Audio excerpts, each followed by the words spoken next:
Bonjour à tous les grands stratèges, on se retrouve pour le début de campagne légendaire de la Haute Reine Khalida et on va découvrir ensemble si cette campagne est vraiment difficile ou non. Au niveau de l'emplacement, on est au sud de la carte, voire au sud-sud-est, avec comme potentiels ennemis Krogar au sud, Torek dans les montagnes, éventuellement Skarbrand et Quick au nord.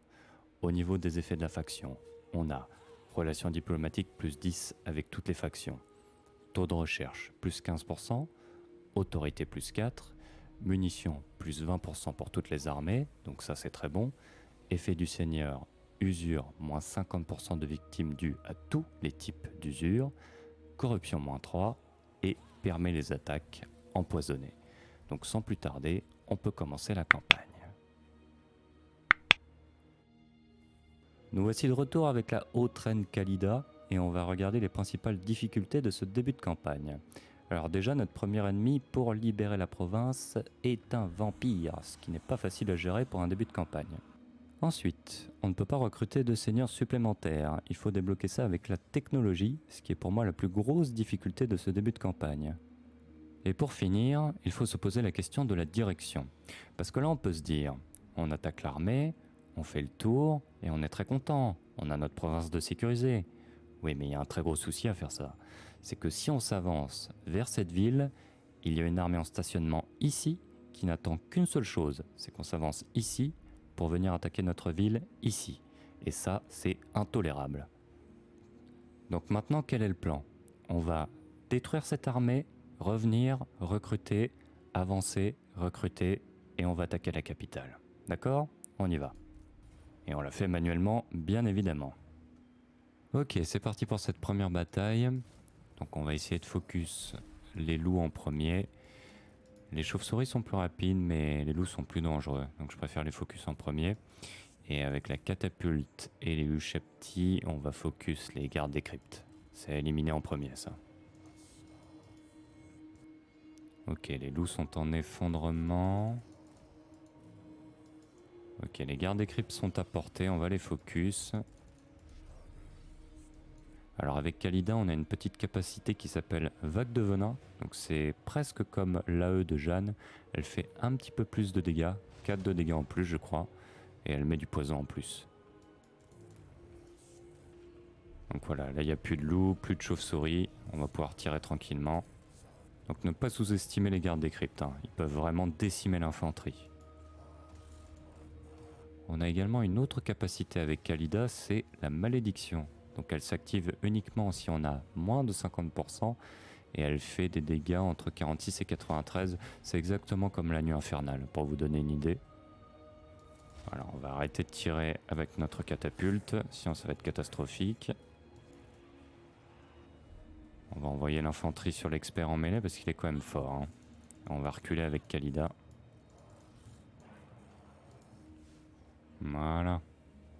Victoire. Ok, donc on s'est débarrassé de la première armée. On va prendre la portée de déplacement de campagne et la trésorerie. Alors on va quand même prendre marcheur et sur notre héros, reconstituer les troupes. Alors maintenant au niveau de la technologie, qu'est-ce qu'on va prendre? Je pense que la sagesse de la deuxième dynastie est mieux parce qu'elle permet de débloquer les améliorations sur les archers ici et là. Il y a également la croissance ici. Il y a match avec la première dynastie, parce qu'il y a portée de déplacement de campagne, c'est pas mal aussi. Mais je vais quand même prendre la deuxième dynastie. Donc on revient. On recrute, on prend 2 guerriers de Né et Kara. Un archer. On améliore le bâtiment ici quand même. Et on passe. Ok, on est au tour 2, donc on va s'avancer ici. Et on va recruter de nouveau.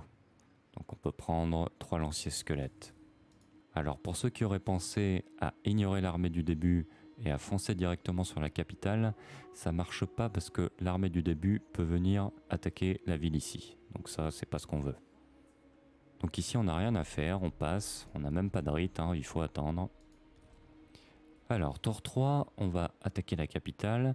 On voit qu'il y a une autre armée qui est en train de se former, mais on s'en fiche un petit peu. Ce qui nous intéresse, c'est la capitale. Et on l'a fait manuellement et attention, c'est pas une bataille de siège facile. Ok, donc on est parti pour cette grosse bataille de siège et on va regarder le positionnement déjà. Donc on sépare l'armée en deux, les archers sur squelette à cheval ici, c'est juste pour mobiliser un petit peu de troupes ici pour pas avoir trop à gérer sur un seul front. Ensuite, au niveau des distances, vous enlevez le tir à volonté de vos archers et de votre catapulte. Les munitions sont précieuses. Alors on va commencer la bataille et vous allez comprendre pourquoi je me suis mis ici. Voilà, je me positionne ici parce que systématiquement, l'IA met les gardes des cryptes sur les murs.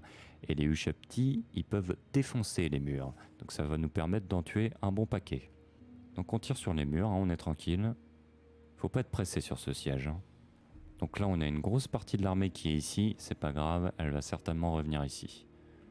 Ok, on a presque détruit le mur, donc il devrait perdre environ 30 unités, j'imagine.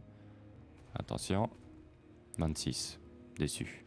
Donc les Ushabti peuvent tirer par contre, à volonté. Ok, donc on va commencer à bouger avec notre infanterie. Donc on pète le deuxième mur, voilà, ça fait un deuxième trou. Alors là, il y a des ghouls des cryptes aussi sur le mur. On va essayer de le détruire, mais je pense qu'ils vont descendre avant. Voilà, ils descendent avant. On va envoyer Khalida péter la porte. Voilà, l'entrée est complètement détruite, donc les gardes des cryptes sont en train de descendre. C'est vraiment l'unité à éliminer. Hein. Voilà, parfait. Là, ils sortent tout seuls, c'est nickel. Là, on peut commencer à tirer gentiment avec notre catapulte. Voilà, plus de garde des cryptes. Alors, on va essayer d'attirer les ennemis jusqu'à nous. On va faire rentrer Khalida. Il y a aussi les chevaliers noirs, hein, comme unité dangereuse. Et faites attention aux chauves-souris, elles peuvent détruire vos lignes d'archers. Hein. Voilà, c'est en train de bouger gentiment de l'autre côté, ça va revenir. Hein. Donc on continue de canonner gentiment. Donc ici il y a des ghouls des cryptes, donc on peut se permettre d'envoyer quelques volets de flèches. Voilà. Ok, on a le seigneur qui est en train de se pointer, ça c'est une bonne nouvelle. Voilà, il est en train de s'avancer tout seul. Ok, on a les chauves-souris qui s'approchent, on va commencer à les canarder gentiment. Très gentiment. On utilise notre petite capacité, on n'est pas gratuit. Voilà, il y a suffisamment d'unités, on peut commencer à utiliser nos archers. Le seigneur est presque mort. Il est mort. On a encore des chauves-souris qui s'amènent, tant mieux. Dernière utilisation de la vague de venin. On peut lancer la catapulte dans le tas aussi. Voilà, pendant ce temps, il y a toujours 4 unités mobilisées ici, c'est parfait. Alors, qu'est-ce qu'il nous reste? Des zombies, des guerriers, des lanciers. Il reste encore les chevaliers noirs ici. Donc là, on a éliminé la plupart des grosses unités, donc on va pouvoir rentrer avec l'infanterie. Voilà, les chevaliers noirs qui s'avancent. Plus de chevaliers noirs. Et l'effondrement. Et la victoire. Bon, on a une victoire de justesse, j'aurais préféré une victoire décisive, mais au moins, on a notre capitale. Donc on occupe. Alors, on prend les points de talent déjà, parce qu'on a pris 2 niveaux. Commandement et munitions. Pour le héros, le premier buff, et la petite AE, pourquoi pas. On va mettre de la croissance ici. On va prendre 2 guerriers de Neekara en plus. Je pense qu'on va dissoudre 2 lanciers et prendre 2 archers supplémentaires. Voilà. Ok, donc à partir de là, je pense qu'on n'est pas trop mal. Reste à savoir ce qu'on fait ensuite. On peut prendre les 3 dernières colonies. On peut aussi en finir avec cette armée. On va voir vers où elle va se diriger. Donc niveau diplomatie, il n'y a rien du tout. C'est le néant total pour le moment. Donc on passe. Nous voici au tour 4 et on va continuer dans cette direction. On va pas changer de plan. Donc ici, on peut virer 2 lanciers supplémentaires et prendre gardien des tombes et guerrier de Neekara. Alors on a débloqué un rythme, mais pour le moment il coûte trop cher, on verra ça plus tard. Et on passe. Ok, on est au tour 5, on va pouvoir faire le rang 2 ici, c'est l'avantage d'avoir pris la capitale au tour 3. Et on va attaquer cette ville. Donc il y a une petite armée en stationnement et une bonne garnison aussi. On va voir ce que ça donne. Alors, victoire décisive, perte faible. J'ai pas trop confiance dans la résolution auto, surtout qu'il y a un expert en mêlée en face. Donc on va la faire manuellement. Ok, donc troisième bataille déjà.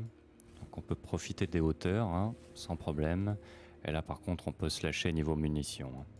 Donc même tarif ici pour les loups funestes. Donc on va bien les laisser s'avancer. Attention aux chauves-souris sur les côtés, bien évidemment. Ok, on a presque tué le seigneur. Ah bah le seigneur est mort, et puis tout est en train de s'effondrer, voilà. Parfait. Victoire. Alors, victoire décisive, enfin. Alors celle-ci, on pourrait la mettre à sac ou la raser, parce qu'elle fait pas partie de notre province principale. Mais c'est mieux de l'occuper, on sait jamais, on peut toujours l'échanger. Alors, au niveau des points de talent, on continue sur les munitions et la puissance des tirs. Et ici, reconstituer. Alors ici, on a débloqué un autre rythme, mais ça ne nous intéresse pas non plus pour le moment. Donc on peut passer, et attention, se méfier de l'armée qui était en stationnement ici, je ne sais pas où elle est passée, on verra ça dans les prochains tours. Alors tour 6, on voit que l'armée est ici. Bon, c'est pas dramatique, on a une bonne garnison ici, et en plus elle subit l'usure. Au pire on peut déclencher ce rythme, mais je pense que je vais pouvoir gérer. Donc maintenant qu'est-ce qu'on fait? On voit que Torek est déjà arrivé ici, donc je pense que je vais prendre ici, puisque je peux pas attaquer là. Et prochain tour, on attaquera ici et on terminera ici. Donc on prend. On construit. Alors je vais quand même jeter un œil pour voir si Torek veut de mes colonies au cas où. Donc c'est le massif de granit. Admettons. 988, c'est pas suffisant. Et pour l'autre, voyons. On peut gratter un pack de non-agression avec Torek. C'est à voir. Bon, je pense qu'on peut laisser ça comme ça pour le moment. Donc on passe et on va se diriger vers les 2 dernières colonies. Alors nous voici au tour 7 et je commence à être un petit peu inquiet de cette armée qui est ici depuis le début. Elle peut venir ici, c'est pas impossible. Il faut que je me dépêche, je pense. On va prendre ici déjà. Résolution auto. On occupe. Alors au niveau des points de talent, on peut prendre l'armure pour les cacs parce qu'on en a quand même pas mal. Ici on peut prendre mort sans repos, c'est un petit soin. Et pour arriver ici, il me faut 2 tours normalement. Donc on va voir ce que va faire l'armée. Alors de toute façon, s'il prend cette ville, moi je prends celle-ci. Et après je reviens ici. Il n'aura pas d'échappatoire. Ça va juste me prendre 2 tours de plus, quoi. Ok, je vais me mettre en marche forcée ici. On va gagner un petit peu de portée de déplacement. On va enlever ça, on mettra de la croissance. Je pense que la solution ici, c'est de mettre une garnison à la place de la caserne. Ce que je n'ai pas fait. C'était une erreur. Donc on passe et on voit ce que fait l'armée ici. Ok, nous voici au tour 8 et il y a l'armée qui est en train de s'avancer. Donc je pense qu'il va prendre ici, logiquement. Alors nous, est-ce qu'on peut avancer ici? Donc non, il faut bien 2 tours. Je vais quand même me mettre là dans le doute. Peut-être que je pourrais le choper au tour d'après, on va voir. Ou alors il va venir m'affronter. C'est pas impossible aussi. Donc ici on met de la croissance. Le rang 2 ici. Alors cette armée c'est juste un petit contretemps, hein. Vous l'aurez pas tout le temps. Ça change rien. Je pense que le start est bon, hein. Donc passons et voyons ce que fait notre ami. Ok, il prend comme prévu. Alors est-ce que je peux l'attaquer? Non.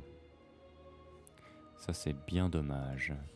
En revanche, je peux prendre ici comme prévu. Hop, on prend. Donc là, on a la province de sécuriser, mais on a toujours une armée ici. On va continuer l'armure et la défense en mêlée ici. Donc on va quand même mettre un ordre de province au cas où. Et on passe. Voilà, il décide de prendre.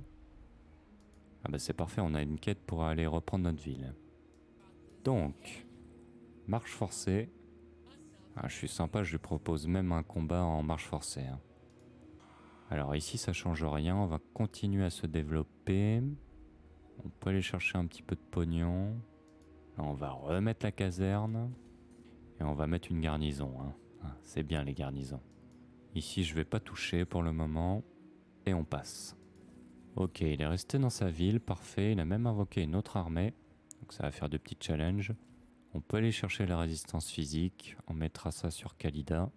Mais il faut bien vous dire que ce petit bout d'armée qu'on a vu au tout début là, normalement elle est dans la capitale au tout début. Donc c'est un scénario très très rare. Donc on va reprendre notre dû.